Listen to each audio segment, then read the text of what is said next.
Train கிளம்புறதுக்கு கரெக்டா ஒரு 20 நிமிஷத்துக்கு முன்னாடி துல்லியமான தகவல்களுடன் அந்த தொலைபேசி வந்திருக்கு. நயினார் நாகேந்திரன் அவர்களுடைய நிறுவனத்தின் கீழ் வேலை செய்யக்கூடிய ஊழியர்கள் இதுக்கு பயன்படுத்தப்பட்டிருக்காங்க. இந்த தகவலை இவ்வளவு துல்லியமாக பாஜகவிலிருந்து நயினார் நாகேந்திரனுக்கு பிடிக்காத ஒருவர் தான் கொடுத்திருக்காரு அப்படின்றதுதான் நம்ப தகுந்த தகவல். இது பரவலா பத்திரிகையாளர்கள் மத்தியில பேசப்படுது. பாஜகவுக்குள் இது ஒரு புகைச்சலையும் உருவாக்கியிருக்கு. அண்ணாமலை 3வது இடத்துக்கு தான் வரப்போறாரு. இப்ப இது அண்ணாமலைக்கு ஒரு உளவியல் ரீதியான ஒரு சங்கடத்தையும் ஒரு பிரச்சனையும் உண்டு பண்ணும். பிஜேபியில இருந்து வேற யாராவது ஜெயிச்சாங்கன்னா இவர் ஒரு 3வது இடத்துக்கு போனார்னா அது இவருக்கு கட்சியில இந்த மாநில தலைமை பதவியில சிக்கல்களை உண்டாக்கும்.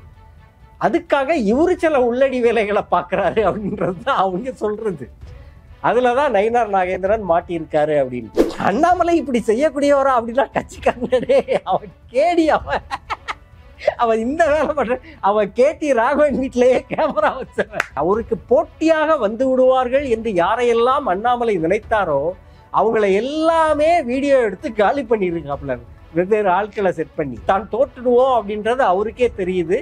அப்போ நாம தோத்து வேற யாராவது ஜெயிச்சாங்கன்னா நம்மளோட இடம் காலி ஆயிடும் அப்படின்ற அச்சம் அண்ணாமலைக்கு வந்துடுச்சு. அவங்களுக்குள்ளேயே அவங்க சந்தேகப்பட்டு கொள்ளக்கூடிய ஒரு சூழல் உருவாயிடுச்சு பாஜகவில். 10 லட்சம் ரூபாய்க்கு மேல பிடிபட்டா அது அமலாக்கத்துறையே விசாரிக்கும் அப்படின்னா அந்த கேஸ் அமலாக்கத்துறைக்கு போயிடுச்சு.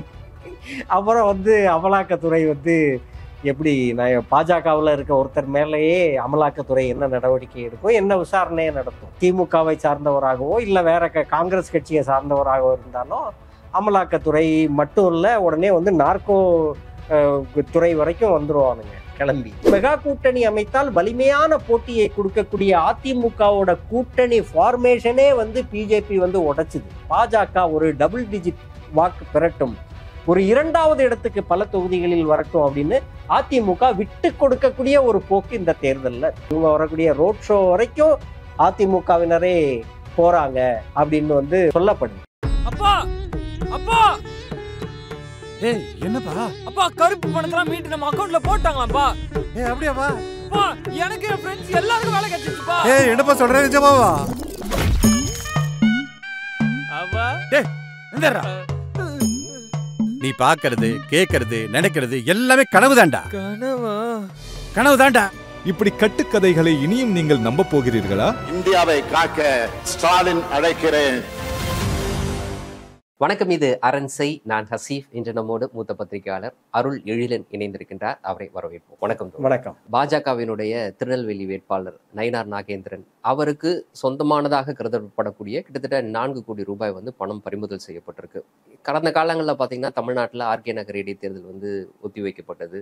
அதே போல வேலூர் நாடாளுமன்ற தேர்தல் ஒத்திவைக்கப்பட்டது. அதுக்கு முன்னாடி அரவக்குறிச்சி, தஞ்சாவூர், இதெல்லாம் காரணம் என்ன அப்படின்னு பார்த்தீங்கன்னா இப்படி ஒரு பணம் பறிமுதல் செய்யப்பட்டது. அதன் காரணமாக ஒத்திவைக்கப்பட்டது.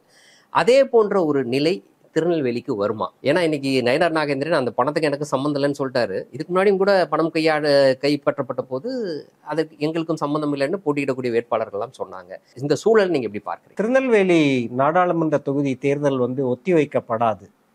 அதில் ஒரு லிமிட் சொன்னாங்கல்ல, 10 லட்சம் ரூபாய்க்கு மேலே பிடிபட்டா அது அமலாக்கத்துறையே விசாரிக்கும் அப்படின்னா அந்த கேஸ் அமலாக்கத்துறைக்கு போயிடுச்சு. அப்புறம் அமலாக்கத்துறை எப்படி பாஜகவில் இருக்க ஒருத்தர் மேலேயே அமலாக்கத்துறை என்ன நடவடிக்கை எடுக்கும், என்ன விசாரணையை நடத்தும். அதே பணம் பிடிபட்டவர் திமுகவை சார்ந்தவராகவோ இல்லை வேற காங்கிரஸ் கட்சியை சார்ந்தவராகவோ இருந்தாலும் அமலாக்கத்துறை மட்டும் இல்லை, உடனே நார்கோ துறை வரைக்கும் வந்துருவானுங்க கிளம்பி. சிபிஐ வரும், ஐடி வரும், வரிசையா ஒருத்தங்கிட்ட கம்ப்ளைண்ட்டை கொடுத்தா மொத்த பேரும் இறங்கி நிற்பானுங்க. அதனால இந்த விஷயத்துல அமலாக்கத்துறையோ ஐடியோ தேர்தல் கமிஷனோ யாருமே எந்த நடவடிக்கையும் எடுப்பாங்க அப்படின்னு தெரியல. ஆனால் நயினார் நாகேந்திரனுடைய ஒரு 4 கோடி ரூபாய் அளவுக்கு பணம் பிடிபட்டதும் அதுக்கு பிறகு அவரோட அலுவலகத்துல போய் அவருக்கு சொந்தமான சில தொழில் நிறுவனங்கள்ல போய் ரெய்டு அடிச்சப்போ அங்க பதுக்கி வைக்கப்பட்டிருந்த புடவைகள், ஏதோ நைட்டி எல்லாம் பிடிபட்டதா சொல்றாங்க. அதே மாதிரி சரக்கு பாட்டில் நிறைய கைப்பற்றியிருக்காங்க. இதெல்லாம் ஃபோட்டோ போட்டு நான் நியூஸ் பார்த்தேன். ஸோ இது பாஜகவுக்குள் ஒரு புகைச்சலை திருநெல்வேலிக்குள்ளேயும் உருவாக்கியிருக்கு, தமிழ்நாடு முழுக்கவும் உருவாக்கியிருக்கு. என்னோட பத்திரிகை நண்பர்கள் சொல்றது அவங்களுக்குள்ளேயே அவங்க சந்தேகப்பட்டு கொள்ளக்கூடிய ஒரு சூழல் வந்து உருவாயிடுச்சு பாஜகவில். இப்போ உதாரணத்துக்கு இந்த நயினார் நாகேந்திரன் விவகாரத்தை எடுத்தோம் அப்படின்னா, அந்த ட்ரெயின் கிளம்புறதுக்கு கரெக்டாக ஒரு 20 நிமிஷத்துக்கு முன்னாடி ஏதோ அந்த சென்னை கமிஷனர் கேடரில் இருக்கக்கூடிய ஒரு ஆஃபீஸருக்கு வந்து ஒரு துல்லியமான தகவல்களுடன் அந்த தொலைபேசி வந்திருக்கு. எந்த ட்ரெயின் எந்த சீட் வரைக்கும் வந்து எந்த சீட்டுங்கிறது வரைக்கும் வந்திருக்கு. உடனே அவர் போய் கரெக்டா தாம்பரத்துல போய் மறிச்சு அந்த பணத்தை இதையெல்லாம் இது பண்றாங்க. அடுத்த 5 நிமிடங்களுக்குள்ள அவங்களோட பேர் வரைக்கும் டீட்டெயில் அவங்களுக்கு முன்கூட்டியே கிடைச்சதை கன்ஃபார்ம் பண்ணிடுறாங்க. அடுத்த ஒரு மணி நேரத்துக்குள்ள அதோடைய தொடர்ச்சியா இந்த பணம் எங்க இருந்து வந்தது எங்க அப்படின்னு அவரோட ஹோட்டல், அங்க வேலை பார்க்குறவங்க, இது எல்லாமே நயினார் நாகேந்திரன் அவர்களுடைய நிறுவனத்தின் கீழ் வேலை செய்யக்கூடிய ஊழியர்கள் இதுக்கு பயன்படுத்தப்பட்டிருக்காங்க. இந்த பணம் எதுக்கு கொண்டு செல்லப்பட்டதுன்னு எனக்கு தெரியாது. அது தேர்தல் செலவுகளுக்காக இருக்கலாம், அல்லது தனக்காக வேலை செய்யறவங்களுக்கு கொடுக்கறதுக்காக இருக்கலாம், அல்லது பொதுமக்களுக்கு விநியோகிக்கிறதுக்காக இருக்கலாம். ஆனா தேர்தல் செலவுன்னு நீங்க சொல்லும் பொழுது அனுமதிக்கப்பட்ட செலவை விட கிட்டத்தட்ட 4 மடங்கு செலவு செய்யக்கூடிய பணம் தான் அது. ஆமா, ஒரு வேட்பாளருக்கு அனுமதிக்கப்பட்ட தொகையை விட 4 மடங்கு அவர் அந்த தொகையை வந்து கொண்டு போயிருக்காரு. இப்போ என்ன அப்படின்னா, இங்க வந்து எதிர்க்கட்சி திமுக, பாஜக போட்டி போடுது. இந்த தகவலை இவ்வளவு துல்லியமாக பாஜகவிலிருந்து நயினார் நாகேந்திரனுக்கு பிடிக்காத ஒருவர் தான் கொடுத்திருக்காரு அப்படின்றது தான் நம்ப தகுந்த தகவல். இது பரவலா பத்திரிகையாளர்கள் மத்தியில பேசப்படுது. பாஜகவுக்குள் இது ஒரு புகைச்சலையும் உருவாக்கி இருக்கு. திருநெல்வேலி தொகுதியில் இவர் வந்து சட்டமன்ற உறுப்பினர் இல்லையா? சட்டமன்ற உறுப்பினராக இருக்கக்கூடிய ஒருவர் தன்னுடைய பதவியை ராஜினாமா பண்ணாம அவருக்கு நாடாளுமன்ற தொகுதியில போட்டி போடுறதுக்கு சீட்டு கொடுக்குறாங்க. ஆனா தனக்கு கட்சி தலைமை வந்து போட்டி போடுறதுக்கு வாய்ப்பு தரும் அப்படின்னு சொல்லி சிலர் அந்த தொகுதியில நீண்ட காலமா தயான்னு நினைக்கிற ஒருத்தர், அவருக்கும் இவருக்கும் ஏதோ பிரச்சனை லோக்கல்லையே இருந்திருக்கு. அவரு ரொம்ப நாளா வந்து அந்த தொகுதியில ஒர்க் பண்ணி தனக்கு பிஜேபி வாய்ப்பு தரும், திருநெல்வேலி தொகுதியில நாம் வெல்லலாம் அப்படின்ட்டு நீண்ட காலமா ஒர்க் பண்ணி வச்சிருக்காரு. இவங்க திடீர்னு அவங்களையெல்லாம் வந்து கட் பண்ணி தூக்கி வீசிட்டு ஏற்கனவே எம்எல்ஏயாக இருக்கக்கூடிய ஒருத்தரை அவர் பதவியை ராஜினாமா பண்ணாமலே இங்க வந்து போட்டி போடுறாரு. எப்படி வந்து முருகன் வந்து மத்திய பிரதேசத்துல இருந்து ஒரு 2 நாளைக்கு முன்னாடி மாநிலங்களவை உறுப்பினரா தெரிவு செய்யப்படுறாரு, ஆனா நீலகிரி தொகுதியில போட்டி போடுறாரு. இது என்ன லாஜிக் இது? அப்ப நீலகிரியில தோத்துருவோம்னு நமக்கு தெரியும். அப்போ தோப்பம்னு தெரிஞ்சே ஒரு வேட்பாளரை வந்து களமிறக்கக்கூடிய கட்சியாக தமிழ்நாட்டில் பாஜக இருக்கு. அண்ணாமலை 3வது இடத்துக்கு தான் வரப்போறாரு. இப்ப இது அண்ணாமலைக்கு ஒரு உளவியல் ரீதியான ஒரு சங்கடத்தையும் ஒரு பிரச்சனையும் வந்து உண்டு பண்ணுது. எந்த வகையில? இப்போ நயினார் நாகேந்திரன் வளர்வது அவருக்கு பிரச்சனை. நயினார் நாகேந்திரனை மட்டும் இல்ல, சரி, இது வெவ்வேறு சிக்கல்களை கொண்ட ஒரு விஷயம். அவருக்கு இப்ப பிஜேபியில இருந்து வேற யாராவது ஜெயிச்சாங்கன்னா, இவர் ஒரு 3வது இடத்துக்கு போனார்னா அது இவருக்கு கட்சியில இந்த மாநில தலைமை பதவியில சிக்கல்களை உண்டாக்கும். அதுக்காக இவரு சில உள்ளடி வேலைகளை பாக்குறாரு அப்படின்றதுதான் அவங்க சொல்றது. அதுலதான் நயினார் நாகேந்திரன் மாட்டியிருக்காரு அப்படின்ட்டு. அண்ணாமலை கொடுத்த தகவலில் தான் வந்து இன்னைக்கு நயினார் நாகேந்திரன் பிடிபட்டு இருக்கிறார். ஆமா, அப்படி ஒரு தகவல் இருக்கு. சரி, அண்ணாமலை இப்படி செய்வாரா? இப்போ அருளலீலன் வந்து இப்படி ஒரு அருளலீலன் அப்படி செய்ய மாட்டாரு, ஆசிப் அப்படி செய்யக்கூடிய நபர் இல்ல அப்படின்னா அதுக்கு ஒரு ரெக்கார்டு இருக்குல்ல. அண்ணாமலை இப்படி செய்யக்கூடியவரா அப்படின்னா கட்சிக்காரனே அவன் கேடி, அவன் இந்த வேலை பண்ற, அவன் கேடி ராகவன் வீட்டிலேயே கேமரா வச்சவன் என்ன, இப்படியா வந்து ஒரு பேர் இருக்கு அவருக்கு. பேர் இருக்கு. எல்லாரையுமே அவருக்கு போட்டியாக வந்து விடுவார்கள் என்று யாரையெல்லாம் அண்ணாமலை நினைத்தாரோ அவங்கள எல்லாமே வீடியோ எடுத்து காலி பண்ணிருக்காப்ல. வெவ்வேறு ஆட்களை செட் பண்ணி ஒண்ணு இது பண்றாங்க, அல்லது ஆடியோவை ரெக்கார்ட் பண்றாங்க, இப்படி ஏதோ ஒண்ணு பண்ணிக்கிட்டே இருக்காங்க. அதனாலதான் பாருங்க, தமிழ்நாடு பாஜகவில் வானதி சீனிவாசன் தனியா ஒர்க் பண்றாங்க, தமிழிசை தனியா ஒர்க் பண்றாங்க, நயினார் நாகேந்திரன் பட்டும் படாமலும் தனியா ஒர்க் பண்ணிட்டு இருக்காரு. இவர்கள் அனைவரிலையும் 2 பேருக்கு தான் பாஜகவில் கணிசமான அளவுக்கு ஒரு நெருக்கமான போட்டியை கொடுப்பாங்க அப்படின்றது 2 பேர் தான். ஒன்று வேலூர்ல வந்து ஏசி சண்முகம், இன்னொன்று திருநெல்வேலியில நயினார் நாகேந்திரன். இது வந்து அண்ணாமலையை கடுப்பாக்குமா இல்லையா? அண்ணாமலையோட பிரச்சாரத்தை நீங்க கோயம்புத்தூர்ல பாருங்க, ரொம்ப டல்லா இருக்கு. சும்மா ஏனோ தானோன்னு எதையாவது பேசுறாரு. ஒரு வெற்றி பெறக்கூடிய வேட்கையும் வெற்றி பெறுவோம் என்ற நம்பிக்கையும் ஒரு விளிம்பில் நிற்கிறோம், இன்னும் கொஞ்சம் உழைச்சா நம்மளுக்கு வெற்றி கிடைக்கும் அப்படின்றதுதான் எல்லா வேட்பாளர்களோட மனநிலை. அதுக்குதான் அவங்க வெறித்தனமா வேலை செய்வாங்க. ஆனா இவர் அப்படி ஒரு மனநிலையிலே இல்லை, தான் தோற்றுடுவோம் அப்படின்றது அவருக்கே தெரியுது. அப்போ நாம தோத்து வேற யாராவது ஜெயிச்சாங்கன்னா நம்மளோட இடம் காலி ஆயிடும் அப்படின்ற அச்சம் அண்ணாமலைக்கு வந்துடுச்சு. அதாவது அண்ணாமலையை பொறுத்த வரைக்கும் அவர் ஜெயிக்க மாட்டார்ன்ற உறுதியானதுக்கு பிறகு போட்டியிடக்கூடிய பாஜக வேட்பாளர்கள் யாரும் தன்னை விட அதிகமாக வாக்கு கூட வாங்கிடக்கூடாது அப்படின்றதுல உறுதியா இருக்காரு. குறிப்பா வந்து ஒரு 2வது இடத்துக்கு வந்தாலே சிக்கல் தானே. இப்போ அவங்க தமிழ்நாட்டில் வந்து பிஜேபி எதுக்கு போட்டி போடுறாங்க? ஜெயிக்கணும் அப்படின்னா. அவங்க ஜெயிக்கிற அளவுக்கெல்லாம் அவங்களுக்கு வந்து செல்வாக்குள்ள முகங்கள் எதுவும் கிடையாது. தமிழிசே எல்லாருக்கும் தெரியும், எனக்கும் தெரியும், உங்களுக்கும் தெரியும், ரோட்ல போற வார எல்லாருக்கும் தெரியும். தமிழிசைக்கு யாராவது ஓட்டு போடுவாங்களா? யாரும் ஓட்டு போட மாட்டாங்க. அப்படி ஒரு செல்வாக்கு கிடையாது. அதே மாதிரி அவங்க கட்சியில ஜான் பாண்டியன் பாஜக சார்பில் தானே போட்டி போடுறாரு, தாமரை சின்னத்துல. ஜான் பாண்டியனுக்கு யாராவது ஓட்டு போடுவாங்களா? அவருக்கான ஒரு வாக்கு வங்கி, அவருடைய சமூகத்தை சேர்ந்த மக்கள் அப்படிலாம் இல்லைன்னு நினைக்கிறீங்களா? அப்படியெல்லாம் இருக்கு. அது எவ்வளவு? புதிய தமிழகம் கிருஷ்ணசுவாமிக்கு இருக்கக்கூடிய வாக்கு வங்கி அவருக்கு கிடையாது. ஆனா கிருஷ்ணசுவாமியோட வாக்கு வங்கியை அவர் பிஜேபியிடம் இழந்து விட்டார். அந்த வருத்தமும் கோபமும் புதிய தமிழகம் கிருஷ்ணசாமிக்கு இருக்கு. ஜான் பாண்டியன் அவர்களுக்கு அவங்க ஜாதி சமூகத்திலேயே அவர் மேல ஒரு அச்சம் கலந்த பார்வை தான் இருக்கும். மிகப்பெரிய அளவு செல்வாக்கெல்லாம் ஒன்றும் இருக்காது. அப்புறம் இமேஜ் ரொம்ப முக்கியம். இப்பெல்லாம் தேர்தலில் போட்டி போடுறதுக்கு இந்த வேட்பாளர் யாரு, அவர் மேல என்ன இது இருக்கு, அவரோட முகம் என்ன, அவரோட பொதுமக்கள்கிட்ட அவர் எப்படி நடந்துக்கிறாரு அப்படின்றது ரொம்ப ரொம்ப ரொம்ப ரொம்ப முக்கியம். நீங்க எங்க போட்டி போடுற முருகனோ அல்லது வந்து அண்ணாமலையோ அல்லது வந்து மற்ற ஆட்களோ இவங்களுக்கு என்ன நல்ல முகம் இருக்கு? தமிழிசைக்கெல்லாம் ஒண்ணுமே கிடையாது. எது பேசினாலும் மீம்ஸ் போடுறான், காமெடி பண்றான், ஓட்டி கிண்டல் பண்ணி எடுத்து சிக்கி செதச்சிடுறானுங்க. தந்தி டிவியில ஒரு பேட்டி வருது, அந்த பேட்டியை கொடுத்தா ஏதோ தமிழ்நாட்டிலேயே வந்து படுபயங்கரமான ஒரு வெற்றி கிடைக்க போதுன்னு பில்டப் பண்ணி அந்த ஹரிகரனும் அசோகவர்ஷினியும் போய் பேட்டி எடுத்துட்டு வராங்க. போட்டு காமெடி பண்ணி வடன்னு போட்டு எதையோ ஒன்று போட்டு காமெடி பண்ணி விட்டுடுறாங்கல்ல. ஸோ அவங்க என்ன நினைக்கிறாங்கன்னா, டபுள் டிஜிட்ல வாக்கு வங்கியை அதிகரித்து கொள்ள வேண்டும். அப்படி அந்த கருத்து சில பேர், பிரசாந்த் கிஷோரே தமிழ்நாட்டில் வந்து பிஜேபி டபுள் டிஜிட்டுக்கு வாக்கு வாங்கும் அப்படின்னு பிரசாந்த் கிஷோர் சொல்றாரு. அதுதான் அவர்களுடைய நோக்கம். வன்னியர்களோட வாக்கு வங்கியை தங்களுடைய வாக்கு வங்கியாக மாற்றுவது, நாடார்களுடைய செல்வாக்கை தங்களுடைய வாக்கு வங்கியாக மாற்றுவது. தோப்போம், ஆனா ஓட் பேங்கை இன்க்ரீஸ் பண்ணுவோம், 10% மேல வாங்கி காட்டுங்க அப்படின்றது தான் அவங்களோட நோக்கம்.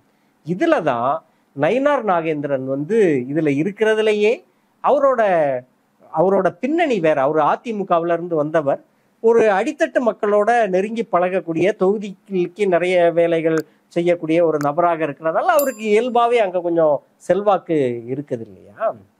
அந்த செல்வாக்கு அவருக்கு ஒரு கடினமான போட்டியை உருவாக்கி கொடுத்துருக்கு. அவரு களத்துல கடினமான போட்டியை உருவாக்கக்கூடிய நபராகவும் இருக்காரு. அது வந்து இவங்களுக்கு வந்து கடுப்பா இருக்கு.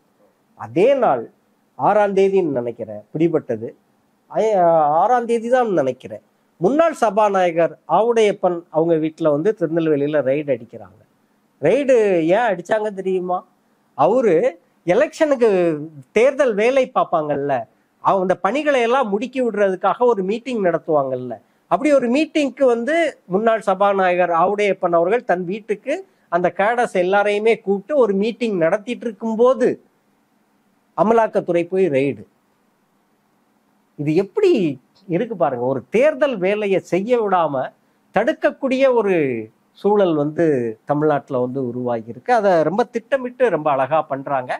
இந்த நயினார் நாகேந்திரனை மாட்டி விட்டது நிச்சயமா சந்தேகத்திற்கிடமின்றி பிஜேபியில உள்ள ஒரு நபர் தான். அதுல அண்ணாமலையோட கை நிச்சயமா இருக்கிறதுக்கு வாய்ப்பு. இப்போ நயினார் நாகேந்திரனை பொறுத்த வரைக்கும் ஒருவேளை இப்படி எடுத்துக்கலாம், மிகுந்த பணத்தை செலவு செய்து தன்னிடம் இருக்கக்கூடிய எல்லா விஷயத்தையும் பயன்படுத்தி வெற்றி அடையணும் அப்படின்ற ஒரு எண்ணம் நயினார் நாகேந்திரனுக்கு எங்கிருந்து வருகிறது? அவர் அப்படி வெற்றி அடையும் பட்சத்துல பாஜகவில் அவர் எந்த இடத்தை அடைவார் அப்படின்னு அவர் ஒரு இலக்க வச்சிருக்கிறாரு. தேர்தலில் வெற்றி பெறணும் அப்படின்னு சொல்லி தான் எல்லாருமே போட்டி போடுறாங்க. இந்த யாதவ்னு ஒருத்தர், தேவேந்திரநாத் யாதவா, இந்த சிட் ஃபண்ட் எல்லாம் வின் டிவி எல்லாம் வச்சிருக்காரு, அவருக்கு எல்லாம் சும்மா ஒரு ஜாதியை வச்சுட்டு யாதவ்னு ஒரு ஜாதியை வச்சுட்டு தான் போட்டி போடுறாங்க. சம்பந்தம் இல்லாம நிறைய வேட்பாளர்கள் போட்டி போடுறாங்க. அவங்களோட ஜாதி ஓட்டுகள் இங்க தென் சென்னைக்கும் தமிழிசைக்கும் என்ன சம்பந்தம்? ஜாதி அடிப்படையில தான் நீங்க கூட்டணி அமைச்சிருக்கீங்க. நாடார், யாதவர், வன்னியர் அப்படின்னு இந்த ஜாதி கட்சிகளை எல்லாம் பிடிச்சு சேர்த்து கூட்டணி வச்சிருக்கீங்க. அப்படின்னா நீங்க நியாயமா வந்து நாகர்கோவில்ல எல்லாம் போய் போட்டி போடணும், அல்லது திருநெல்வேலி, தூத்துக்குடியில எல்லாம் போட்டி போடணும். தமிழிசை உங்களோட நாடார் எத்திக்ஸ் படி நீங்க எதுக்கு தென் சென்னையில வந்து ஜெயக்குமாரோட ஏரியாவில் வந்து போட்டி போடுறீங்க? ஸோ நயினார் நாகேந்திரன் அவருடைய சொந்த பலத்தை நம்பி சொந்த ஊர்ல போட்டி போடுறாரு. நான் இது அவருக்கு ஆதரவா பேசல, போட்டி போடுறாரு. அவர் வென்றால் ஒன்றிய அமைச்சர் ஆவார். 3வது முறையாக மோடி வந்து இங்கேயும் நயினார் நாகேந்திரன் ஜெயிச்சாருன்னா அவருக்கு நிச்சயமா ஒன்றிய அமைச்சர் பதவி கிடைக்கும். ஏன் அப்படின்னா தமிழ்நாட்டுல வந்து செல்வாக்குள்ள முகங்களில் பெருசா கோமாளித்தனமா மாறாம, மீம்ஸ் கண்டென்டா மாறாம ஒரு சீரியஸான கண்டென்டா இருக்கிறதுல நயினார் நாகேந்திரனும் ஒரு ஆள். பாஜகவுக்கு கிடைத்த ஒரு நல்ல முகம். நல்ல முகம்னு நம்மளோட பாயிண்ட் ஆஃப் வியூல அதுல சொல்லல, மக்களை பொறுத்த வரைக்கும் இன்னும் காமெடி ஆகல. அவரு காமெடி ஆகல, அது பாஜகவோட பாயிண்ட் ஆஃப் வியூல நல்ல முகமா இருக்கலாம். நயினார் நாகேந்திரன் வென்றால் அண்ணாமலையோட இடம் வந்து காலி ஆயிடும். அண்ணாமலையோட இடம் மட்டும் இல்ல, தமிழிசையோட இடம் உட்பட அது ஒரு ஜாதி, கிட்டத்தட்ட ஜாதி முதல். இப்போ அதிமுகவுல என்ன நடக்குது, ஒரு கவுண்டர் டாமினேஷன் இருக்குல்ல. அங்க என்ன சொல்றாங்க, அந்த முக்குலத்தோர்னு சொல்லக்கூடிய தென் தமிழகத்தில் இருக்கக்கூடிய கள்ளர், தேவர், மரபர், இந்த ஜாதி மக்களை எடப்பாடி பழனிசாமி புறக்கணித்து விட்டார், ஒழித்து கட்டி விட்டார், அதிமுகவை ஒரு கவுண்டர் கட்சியாக மாற்றி விட்டார் அப்படின்றதுதான் அந்த தொண்டர்களுக்கு இருக்கக்கூடிய வருத்தம். அதே போன்ற ஒரு முட்டல் மோதல் பாஜகவுல உள்ளுக்குள்ள வந்து நெருப்பாக இருக்கு. அதுல இவரு அதிமுகவுல இருந்து நிறைய ஒர்க் பண்ணி வந்ததுனால அந்த செல்வாக்கு வந்து அண்ணாமலையின் கண்களை வந்து உறுத்துது. உள்ளுக்குள்ள ஏகப்பட்ட புகைச்சல்கள் அவங்களுக்குள்ள இருந்துட்டு தான் இருக்கு. இந்தியாவையே கண்காணிக்குது. இப்ப நீங்க ஒரு உதாரணத்துக்கு சொன்னீங்க, ஆவுடையப்பன் அவருடைய இல்லத்துல வந்து ஒரு சின்ன ஒரு கலந்துரையாடல் நடத்துறாரு, இடி வந்து வாசல்ல போய் நிக்குது அப்படின்ட்டு. இந்த அளவுக்கு கண்காணிக்குது பாஜக அரசு. அப்போ பாஜக அரசு இல்லைன்னா பாஜக தலைமை வந்து இன்னைக்கு அண்ணாமலையினுடைய இந்த காய் நகர்த்தல்களை கண்காணிக்காதா? கண்காணிப்புக்குள்ள அண்ணாமலை இல்லைன்னு நினைக்கிறீங்களா? கண்காணிக்கலாம், கண்காணிக்காம எல்லாம் இருக்க மாட்டாங்க. ஆனா அண்ணாமலையை பற்றி வேற எந்த தலைவர்களை பற்றி பேசுனதை விட மோடி வந்து அண்ணாமலையை வந்து ஸ்லாகிச்சுதான் பேசுறாரு. ஏன்னா இவன் ஏதோ இவனை ஆடு மாதிரி சொல்றாரு, எதையோ ஒன்றை பண்ணிட்டு இருக்காப்ல. இல்ல நல்லதுக்கு இல்லாட்டாலும் கெட்டதுக்காவது அதை பாஜகவை பத்தி பேசிக்கிட்டு இருக்காங்கல்ல அப்படின்ற மாதிரி. ஆமா, இல்ல ஒரு கதை ஒண்ணு நம்ம பேராசிரியர் பெரியார்தாசன் சில கூட்டங்கள்ல சொல்லுவாரு. அது ரொம்ப இன்னைக்கு சமகால அரசியலுக்கு அந்த கதை வந்து ரொம்ப பொருந்தும். ஒரு கிராமம், அங்க குடிக்கிறதுக்கு தண்ணீர் இருக்கக்கூடிய கிணறுன்னு ஒரே ஒரு கிணறு தான் இருக்கும். அந்த கிணத்தை நம்பிதான் மொத்த ஊரும் இருக்கு. அந்த கிணத்துலதான் பெண்கள் சாயங்காலம்னா எல்லா பெண்களும் குடங்களை எடுத்துட்டு வந்து தண்ணி எடுத்து இறைச்சி எடுத்து கொண்டு போயிட்டு இருப்பாங்க. இது பண்ணுவோம். அந்த ஊர்ல ஒரு அண்ணன் தம்பி 2 பேர். அதுல அந்த தம்பிக்காரன் என்ன பண்றான், எப்ப பார்த்தாலும் போய் அந்த கிணத்துக்கு ஓரத்துல போய் வந்து மலம் கழிக்கிறான். மலம் கழிக்கும் போது அந்த பெண்கள்லாம் சொல்றாங்க, ஏன்பா தண்ணி பிடிக்கிற இடம் குடி தண்ணி, அந்த இடத்துல போய் இப்படி பண்றீங்க அப்படின்னா ஊர் ஃபுல்லா இதையே பேச்சா மாறுது. சே, அவன் போய் அந்த கிணத்துல போய் அப்படி வந்து கிணத்துக்கு பக்கத்துல போய் டாய்லெட் போய் வைக்கிறான், குடிக்கிற தண்ணி எடுக்கிற பெண்கள் என்ன நினைப்பாங்க, அப்புறம் தண்ணி குடிக்கிற தண்ணி எடுக்கிற இடம் அதுல போய் இப்படி அசிங்கம் பண்ணிட்டு இருக்கானே அப்படின்ட்டு இவனுக்கு ஒரே பெருமை. ஊரே நம்மளை பத்தி பேசுது அப்படின்ட்டு, ஊரே நம்மளை பத்தி பேசுது அப்படின்ட்டு இவனுக்கு ரொம்ப பெருமை தம்பிக்காரனுக்கு. அண்ணங்காரனுக்கு பொறாமை. சார் நம்ம எவ்வளவோ சீனியர், நம்ம எவ்வளவோ எக்ஸ்பீரியன்ஸ், ஆனா நம்மளை பத்தி இந்த பயலுக எவனுமே பேச மாட்டேங்கிறானே அப்படின்ட்டு இதை விட பெருசா ஏதாவது ஒண்ணு பண்ணணும் அப்படின்ட்டு அதை விட ரொம்ப கேவலமான ஒரு வேலையை அவன் பண்ணான். அண்ணங்காரன் பண்ணனால அப்புறம் ஊர் வந்து தம்பியை பத்தி மறந்துடுச்சு, அண்ணனை பத்தி மட்டுமே பேசிக்கிட்டு இருந்தது. இதுதாங்க இவனுங்களோட அரசியல். அண்ணாமலை ஒன்னா சொல்லுவாப்புல, உடனே ஆளுநர் ரவி, ஏய் நீ இவ்வளவுதான் சொன்னியா, நான் எதையாவது ஒன்ன சொல்றேன் பாருன்னு போப்பு கால்டுவல் நீ எதையாவது உளர்றது. தமிழிசை போதா குறைக்கு புதுச்சேரியில இருந்து வர்றது, எதையாவது உளர்றது. அதாவது மூளைய முட்டாள்தனத்தில் கைதேர்ந்தவர்களிடம் நீங்க என்ன விவாதம் பண்ணி ஜெயிக்க முடியும்? அதுல அவங்க PhD வாங்கினவங்க, முட்டாள்தனத்திலையும் ஊறி போய் அதுல அவங்க கைதேர்ந்தவர்கள், நம்மளை தோக்கடிச்சிருவாங்க. அப்படிதான் இன்னைக்கு இந்த பிஜேபி இங்க புழங்கக்கூடிய இதுக்கு. இது எப்பவுமே சமூகத்துல ஒரு லும்பனான கல்ச்சருக்கு எப்பவுமே ஒரு சின்ன கவனம் வந்து இருந்துட்டே இருக்கும். அதை நம்ம டிஜிட்டல் தளத்துல பார்க்கோம், யூடியூப்ல பார்க்குறோம், ஃபேஸ்புக்ல பார்க்குறோம், நம்ம பக்கத்து வீட்டுல பார்க்குறோம். இந்த மாதிரி ஆட்களுக்கு ஒரு சின்ன அளவுல சர்வே பண்ணிக்கிறதுக்கான ஒரு செல்வாக்கு இருந்துட்டே தான் இருக்கும். அவங்க ஒன்றும் இந்த சமூகத்தை அப்படி புரட்டி போட்டு மாத்துற அளவுக்கு இப்போ வரைக்கும் அந்த ஆபத்து இல்லை அப்படின்னு தான் நினைக்கிறேன். இப்போ நீங்க சொல்றது ஒரு ஆங்கிள். இன்னொரு ஆங்கிள் இருந்து யோசிச்சோம் அப்படின்னா, இன்னைக்கு தமிழ்நாட்டில் போட்டியிடக்கூடிய முக்கியமான வேட்பாளர்கள், அண்ணாமலை உட்பட, அண்ணாமலை, தமிழிசை சவுந்தரராஜன் உட்பட இந்த முக்கியமான வேட்பாளர்களுக்கு பணப்பட்டுவாடா அப்படின்றது ஒரு மையமாக திருநெல்வேலி வேட்பாளராக இருக்கிறதுக்கான வாய்ப்பு இருக்கா? அவர் சம்பந்தப்பட்ட தொழிலிருந்து கிடைக்கக்கூடிய பணங்கள் ஒவ்வொரு பகுதிக்கும் பிரித்து அனுப்பப்படுது. அப்படி திருநெல்வேலிக்கு வந்த அந்த பணம் தான் இன்னைக்கு தடுத்து நிறுத்தப்பட்டது. இது கோயம்புத்தூருக்கும் போயிருப்பதற்கான வாய்ப்பு இருக்கு, தென் சென்னைக்கும் போயிருக்கிறதுக்கான வாய்ப்பு இருக்கு. இந்த ஆங்கிள்லயும் இதை பார்க்கலாம். ஆமா, நிச்சயமா அப்படி பார்க்கலாம். அது என்ன சொன்னாங்க அப்படின்னா, செலிபிரிட்டிகள், ஜாதி செல்வாக்குள்ள செலிபிரிட்டிகளுக்கு தான் சீட்டு பாமகவில். 30 தொகுதியில போட்டி போடுறீங்கன்னா 90% இடங்கள் ஜாதி, அந்தந்த ஜாதியில இருக்கக்கூடிய யார் செலிபிரிட்டியோ அவங்கள நிறுத்துங்க, வேற வழி கிடையாது, ஜாதி ரீதியான வாக்குகளை நாம வாங்கினாதான் உண்டு அப்படின்றது. ஒரு தொகுதிக்கு 50 கோடி ரூபாய் செலவு பண்ணுவோம் அப்படின்னு சொல்லி இதெல்லாம் பத்திரிகைகளில் வந்த செய்தி. 50 கோடி ரூபாய் ஒரு தொகுதிக்கு. அவங்கள்ட்ட இல்லாத பணமா? எவ்வளவு எத்தனை ஆயிரம் கோடிகளை அவங்க இந்த 10 ஆண்டுகளில் சம்பாதிச்சு வச்சிருக்காங்க டொனேஷன் அப்படின்ற பேர்ல. எவ்வளவு பெரிய ஊழல்கள் புரிஞ்சிருக்காங்க. அதனால ஒரு தொகுதிக்கு 50 கோடிங்கிறது, அமித்ஷா கிட்ட கண்ணை காட்டினா அவன் ஒரு 300 தொகுதிக்கு 50 கோடியை அனுப்பி விடுவான். அதானிட்ட ஒரு கண்ணை காட்டினா அவன் ஒரு 150 தொகுதிக்கு அனுப்பி விடுவாப்புல. அதனால பணமெல்லாம் ஒரு பிரச்சனை இல்லை. ஆனால் இந்த 50 கோடியும் தமிழ்நாட்டில் உள்ள சில வாக்காளர்களுக்கு வரவில்லை அப்படின்னு சொல்றாங்க. கடைசி நேரத்துல அவங்களே செலவு பண்றதுக்கான பணத்தை புரட்டி அப்படி ஒரு குழப்படி இதுல நடந்ததுல தான் நயினார் நாகேந்திரன் இது பண்ணதா சொல்றாங்க. அவருக்கு வர வேண்டிய பணம் வரல, தானே செலவு பண்ண வேண்டிய ஒரு நிற்பதை அவரு ரொம்ப அப்செட்டாகவும் இருக்கிறாரு அப்படின்னு சொல்றாங்க. இந்த தேர்தலில் அவரு தோத்தாருன்னா அவருடைய அரசியல் வாழ்க்கை எப்படி மாறும் அப்படின்றது தெரியுதுல்ல, அது டவுட்டாக தான் இருக்கு. நீங்க சொன்ன விஷயம் உண்மைதான். பணம் வராத காரணத்தால் அவர்களே நிறைய இது பண்ணக்கூடிய ஒரு போக்கையும் பார்க்குறோம். ஆனால் அதே சமயம் அமலாக்கத்துறை உட்பட எல்லாமே இந்த வேட்பாளர்களுக்கு பக்கத்துணையாக இங்க களமிறக்கப்பட்டிருக்கு. அதுக்கு ஏற்ற மாதிரி தான் தேர்தல் வச்சு. இப்போ இங்க ஒரே நாள்ல 39 தொகுதிக்கு இங்க தேர்தல் இல்லையா? இதை முடிச்சுட்டு இந்த சர்க்கஸ் கார்டன் கூடாரத்தை காலி பண்ணிட்டு இன்னொரு இடத்துல போய் டென்ட் போடுவான்ல, அது மாதிரி இந்த அமலாக்கத்துறை, ஐடி துறை, தேர்தல் கமிஷன் இவங்கெல்லாம் இந்த டெண்டை காலி பண்ணிட்டு அப்புறம் அடுத்த ஸ்டேட்டுக்கு போயிடுவாங்க.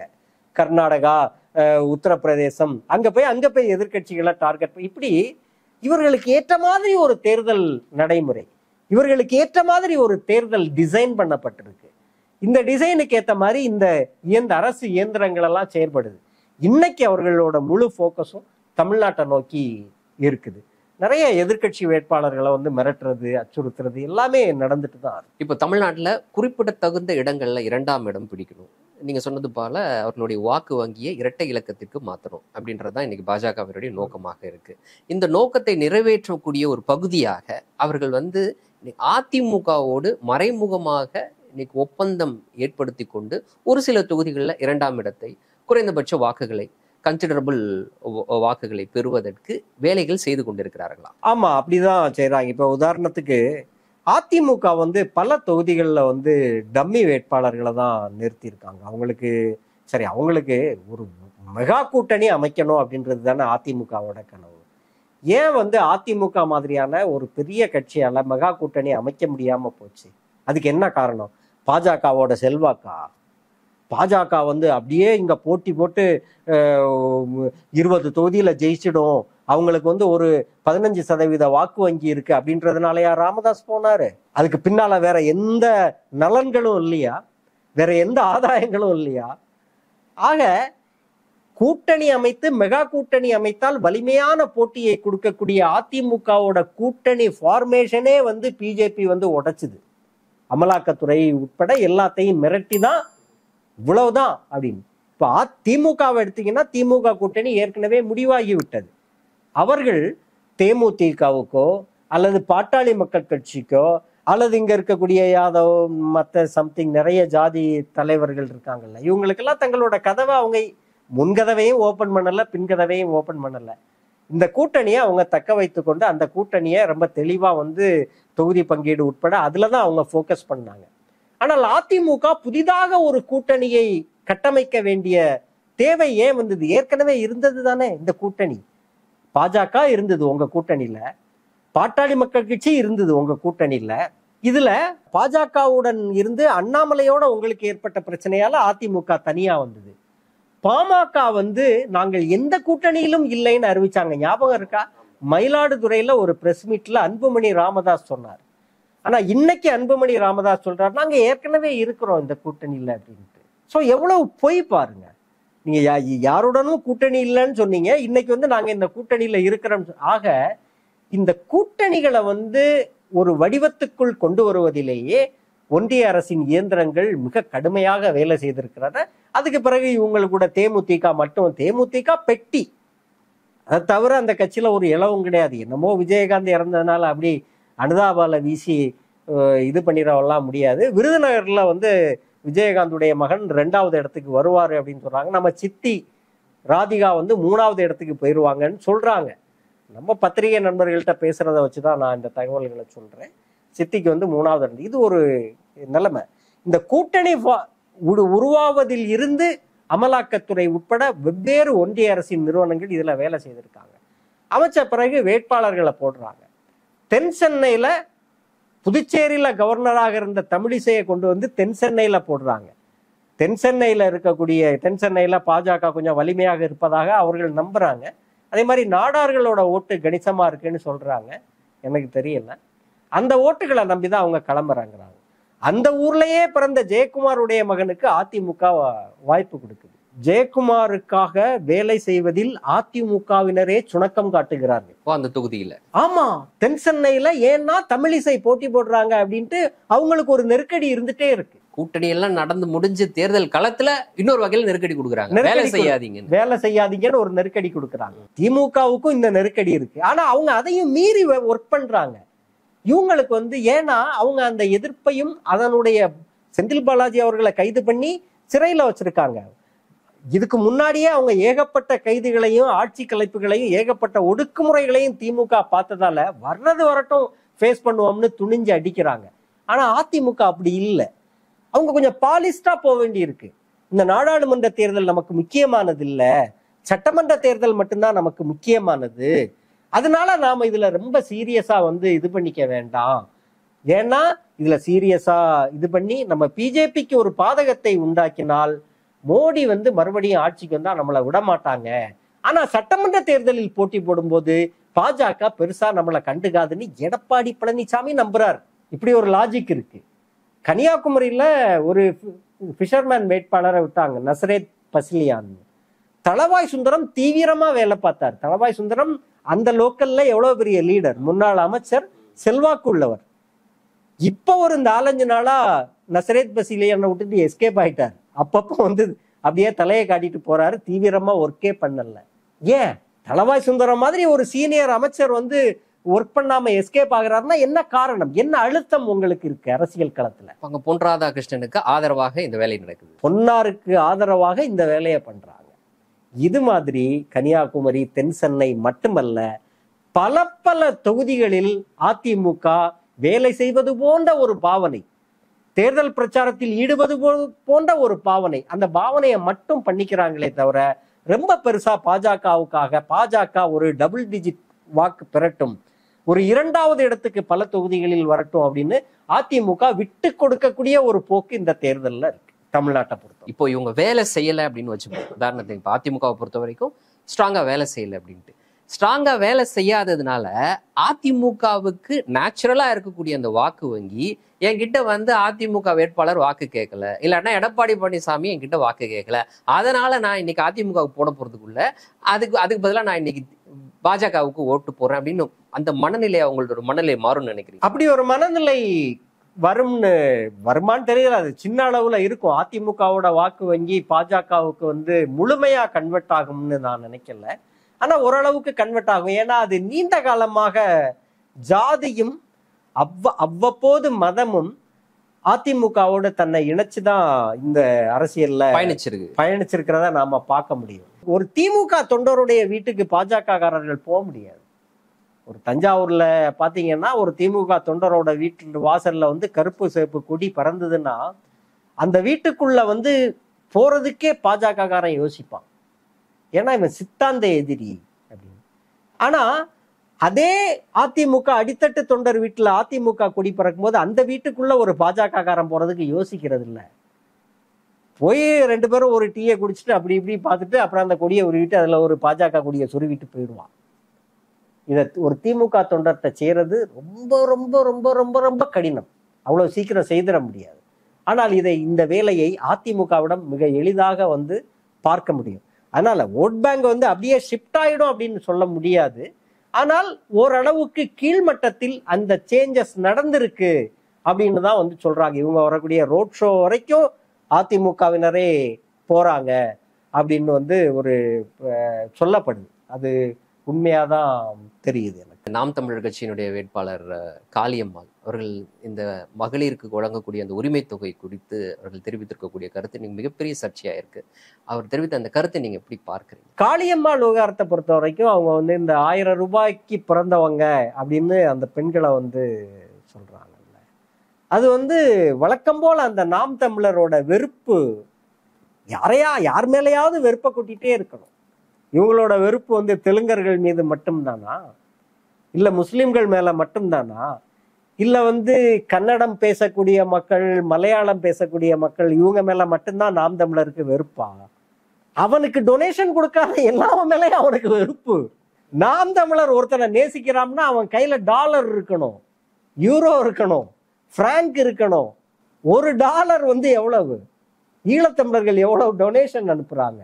அதனால இவனுங்க ஏதாவது நம்ம ஊர் பணத்தை பார்த்தா $1, $2, $500, $1000 வச்சிருக்க ஆட்களை பார்த்தா இவனுங்க டென்ஷன் ஆயிடுறானுங்க. தமிழ்நாடு அரசு, திமுக அரசு அறிவித்துள்ள இந்த 1000 ரூபாய் உதவி திட்டம் இருக்குல்ல, இந்த உதவி திட்டம் வந்து 1 கோடி பெண்களுக்கு கிடைச்சது அப்படின்னா அது சமூக தளத்தில் ஏற்படுத்தக்கூடிய மாற்றம் வந்து ரொம்ப முக்கியமானது. ஒரு குடும்பத்தில் இருக்கக்கூடிய படிக்கிறதுக்கு வாய்ப்பில்லாத ஒரு ஜெனரேஷன் நம்ம கிட்டேயே இருக்கிறாங்க. அவங்களுக்கு சுயமா சம்பாதிக்கக்கூடிய அந்த கணவன் சம்பாதிச்சுட்டு வந்து ஒரு தொகையை அவங்க கையில கொடுக்க மாட்டானா இருக்கும். நேரடியா அவங்களோட வங்கி கணக்குல போகும்போது அது ஒரு சிறுவாடாக மாறி விடுகிறது. அந்த சிறுவாடை வச்சு நம்மளுக்கு ஒரு பழைய பாட்டு உண்டு இல்ல, சேர்த்த பணத்தை சிக்கனமா செலவு பண்ண பக்குவமா அம்மா கையில கொடுத்து போடு செல்ல கண்ணு, அவங்க 600 ஆக்குவாங்க செல்ல கண்ணு. அது அம்மாவுக்கு தெரியும். நீ ஒரு 6 ரூபா கொடுத்தேன்னா அதை ஒரு 100 ரூபாயா மாத்துற வித்தை அம்மாவுக்கு தெரியும். அப்படி ஒரு சிறுவாட்டு தொகையை தமிழ்நாடு அரசு 1000 ரூபாய் ஒவ்வொரு பெண்கள் கையிலையும் கொடுத்திருக்கு. இவ்வளவு முக்கியத்துவம் உள்ள ஒரு திட்டத்தை ஒரு லேடி 1000க்கு பிறந்தவங்க அப்படின்னு சொன்னா அது எவ்வளவு கேவலமான, கொடூரமான, கீழ்த்தரமான, பொறுக்கித்தனமான ஒரு யார் மேலேயாவது ஒரு வெறுப்பை கொட்டி அதுல ஒரு 4 ஓட்டு கிடைக்குமா அப்படின்னு இதுக்கு வேற ஏதாவது பண்ணலாமே. சோ அந்த கட்சியே அப்படிதான் இருக்கு.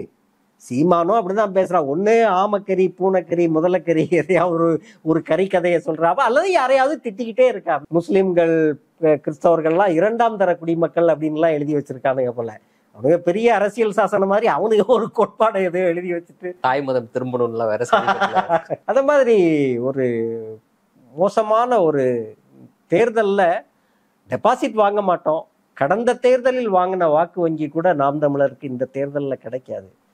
மக்களின் நன்மதிப்பை பெறுவதற்கான முகங்களோ, மக்களின் நன்மதிப்பை பெறுவதற்கான பேச்சோ அவங்கள்ட்ட இல்லை. இதுல வேற பணம் செலவு பண்ண மாட்டேன் அப்படின்னு. ஏன் செலவு பண்ண ஓட்ட இல்லாத பணமா? செலவு பண்ணு. உன் கூட வரவனுக்கு நல்ல சாப்பாடு வாங்கி கொடு.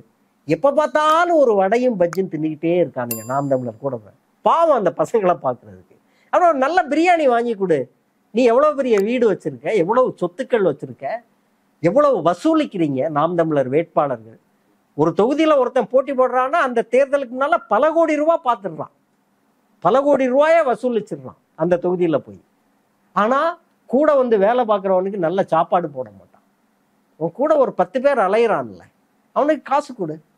உன்கிட்ட இருக்குல்ல, மற்றவனையெல்லாம் பார்த்து ஊழல் செய்து சம்பாதிச்சிருக்காயா நீ மட்டும், நீ அவன் ஊழல் செஞ்சு சம்பாதிச்சா நீ வசூலிச்சு சம்பாதிச்ச, அவ்வளவுதான். உன்கிட்ட பணம் இல்லைன்னு சொல்ல முடியுமா? ஸோ இவ்வளவு மோசமான ஒரு கிரிமினல்களாகத்தான் இவங்க இருக்காங்க. அதுல காளியம்மாள் இப்ப அவங்க எக்ஸ்போஸ் ஆயிருக்காங்க, இப்போ வந்து அம்பலப்பட்டிருக்காங்க. அவங்க பேசின அந்த விஷயம் வந்து ரொம்ப மோசமானது. இன்றைய தினம் எங்களோடு இணைந்து பல்வேறு தகவல்களையும் கருத்துக்களையும் பகிர்ந்து கொண்ட மிக்க நன்றி. நன்றி. மீண்டும் ஒரு நேர்காணலில் சந்திப்போம். நன்றி நண்பர்களே.